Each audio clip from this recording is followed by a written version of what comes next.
सरकार जारी कले नुआ नियम मार्चरू गाड़ी रे लागिबो ग्रीन स्टिकर प्रदूषण सर्टिफिकेट थिले गाड़ी रे लागिबो सबुज स्टिकर।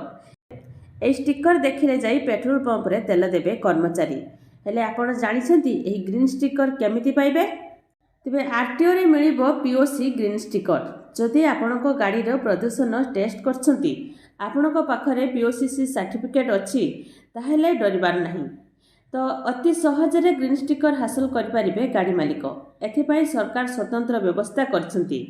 सबु आरटीओ गुड़िकरे स्पेशल काउंटर खोलिबो जेउथिरे गाड़ी मालिक माने निज निज वैध प्रदूषण सर्टिफिकेट देखाई ग्रीन स्टिकर नहीं पारिबे। एही व्यवस्था जनवरी 10 तारिख राज्यर समस्त आरटीओ रे आरंभ हेबो। जनवरी 10 तारिख पर प्रदूषण टेस्टिंग सेंटर बा मोबाइल यूनिट गुड़िकरे गाड़ी जांच कले परे आपणको गाड़ी सेथिरे पास करे ताहले सेठारु ही ग्रीन स्टिकर पाई परिबे। आउ आरटीओ ऑफिस तोड़िबाकू पड़िबो नहीं एने परिवहन विभाग पक्षरु विज्ञप्ति प्रकाश पाइछि। केवल वैध प्रदूषण सर्टिफिकेट थिबा जानवाहन गुड़िको ही सबुज स्टिकर प्रदान कराजिबो।